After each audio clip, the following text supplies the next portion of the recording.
Time for spine number 6, and we're checking out She Freak. This is a 1967 American exploitation film, directed by Byron Mabe. I keep saying Brian, but it's Byron Mabe. I've never heard of the guy. But it's written and produced by David F. Friedman, whose name is a little more familiar. He's sort of a regular in the exploitation subgenre. Notably, he's worked with Herschel Gordon Lewis producing some of his films, but he also did some very notorious exploitation films like Ilsa, She-Wolf for the SS. So this is heavily inspired by the freak shows of the 1800s and is self-admitted a complete rip-off of Todd Browning's Freaks, which is a film that I really like. So let's check this one out, shall we? See if it's any good. Gee, Gracie. That sounds groovy. How's it special today?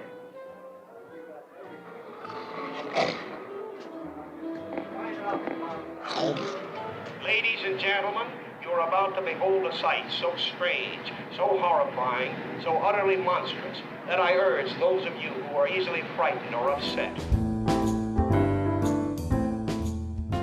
The plot follows Jade, a fed-up waitress who jumps at the chance for something different when a travelling carnival owner stops by for lunch.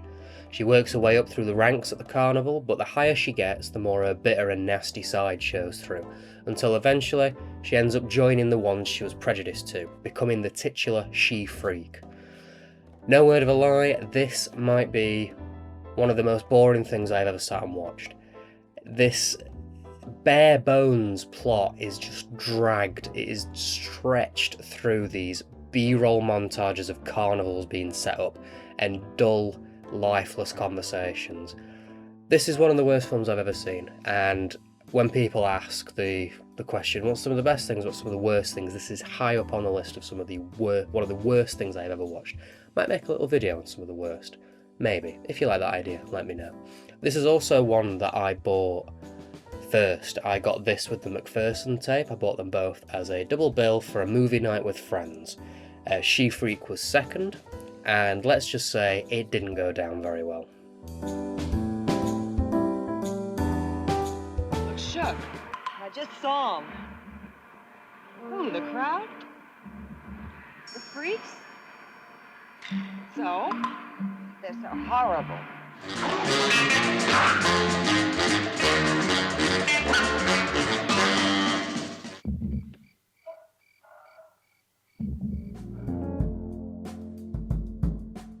The acting is bland, serviceable, inoffensive, nothing really worth mentioning, and the characters are all just pretty unlikable and horrible. No one's nice in this really, especially Jade. She's pretty irredeemable. We do get a little bit of violence in this, but it's minor and not really worth mentioning. It's a bit lazy and cheap, you know, bright red blood, lazy effects.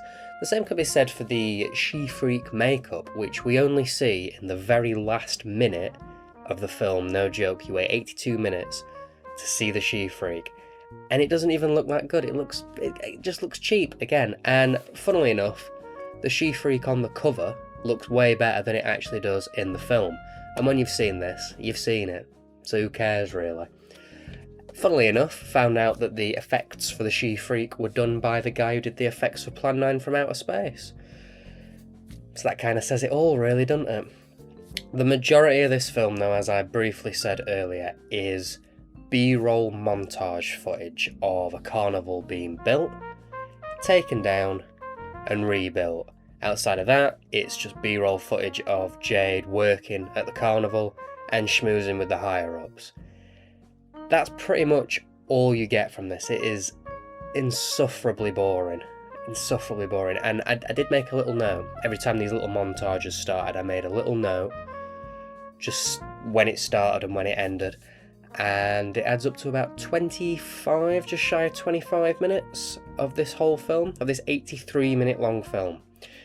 Really, really not good. I do want to take this little opportunity, though, to say that Todd Browning's Freaks is a really good film. It's got interesting characters, a good plot, it's got a swift pace, it's got very iconic moments in it, and it's only an hour long. It all just works as a package. This is 83 minutes of a carnival being built and taken apart and somebody schmoozing at it, and then a minute at the end of a freak that doesn't even look that good, to be honest. It's just wearing the skin of a better film, I guess.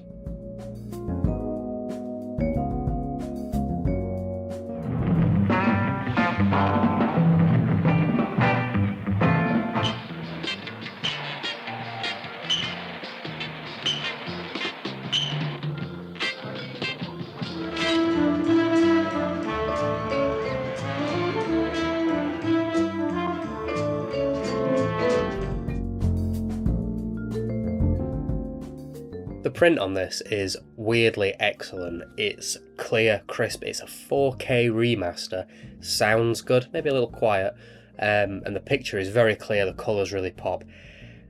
It doesn't need this sort of love and attention, but it got it, I guess, so that's good. I can't fault it on the print. On the disc, we get the film, obviously. We get a commentary track with David Friedman and the founder of Something Weird. We get stills gallery, which, fair enough.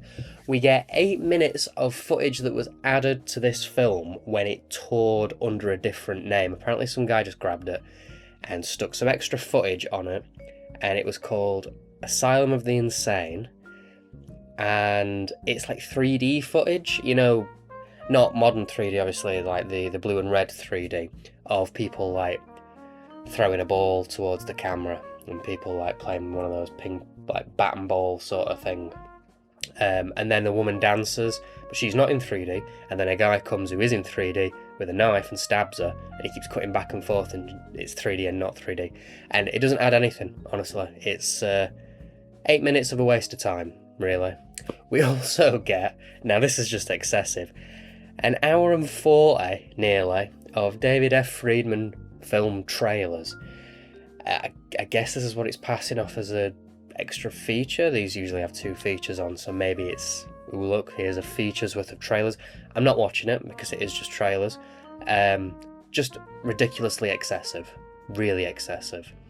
And finally, we get another 8-minute short thing, but this time of vintage footage of carnivals.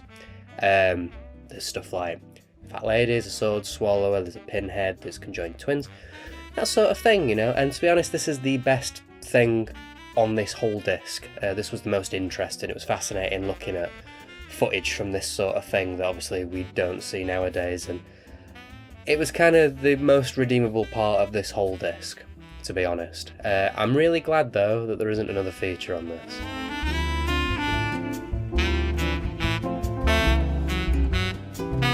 Yeah, bad one, weren't it, really? It's not good. It's just not good. It was shot all right, and that's probably about as nice as I can be, to be honest with you. Yeah. Seems nice weather. Yeah. Someone's having a good time in that fairground life. It weren't us, though. I always wondered how a waltzer and a sort of big wheel is put together and taken down and moved on to the next town, and you do find that out if you watch this film. Helter Skelter, we see that a few times, I think, don't we? So that's entertaining. I liked an Helter Skelter when I were a kid. They were fun. Terrible fight scene. It's just not good. Yeah. Main character's very boring. You can't really get behind her. Yeah. I would go as far as saying this, after what I've watched some bad films in my life, but this kind of promised to be great. And I've actually seen like a couple of reviews elsewhere leading up to sort of and after watching this, and various stars given and things like that. And honestly, I can't see how anyone thinks this is even a 1-star film. Even anything higher than half for me. It's possibly the worst thing I've ever sat through from beginning to end. If you like films with nice weather, watch this. Thank you guys, I think that's perfect. Okay, time for the case. The description reads correct and the runtime's right. Pretty good write-up really, although I do think this is the first typo in the whole collection we've seen yet. Written is spelt wrong, and it's not only on the slipcover but on the 2 alternate covers as well. Not great. The artwork's really good though. It shows you the she-freak, which, you know, the film spends 82 minutes building up, so it kind of ruins it a little bit, to be honest, but oh well, it's nice artwork, and I do like the alternate cover as well. It has that sort of carnival poster aesthetic, which is nice. Lastly, we get a little booklet which has a written piece about the making of, as well as photographs from behind the scenes and stuff like that. Once again, with these AGFA films, this is a much nicer thing than this film deserves. Quick aside as well, very nearly forgot to mention, this disc is rated 12 by the BBFC. A commenter pointed this out to me on my last AGFA episode. The trailer reel for David Friedman is absolutely full of nudity, like way more than a 12 would get. So as the commenter said, somebody at the BBFC must have been falling asleep on this one, or just couldn't be arsed to watch an hour and 40 of trailers like I was. But yeah, this being rated a 12 is absolutely insane. Overall then, this is a cheap and boring waste of your time. I couldn't recommend this film less if I tried. Not only is it one of the worst films I think I've ever seen, but it is definitely the worst of the collection so far, and I know what you're thinking. But didn't you watch Lady Street Fighter like 3 times, basically? Yeah, I did, but at least they had more of a story than this, and at least there were funny moments here and there. This is just, it's a void of a film. It's an anti-film. It's that bad. You know what? Forget this film, watch Todd Browning's Freaks. I saw that Criterion recently put out like a triple bill Blu-ray of Todd Browning films, with Freaks being one of them. Freaks. That's the 3, I don't know why I said Freaks.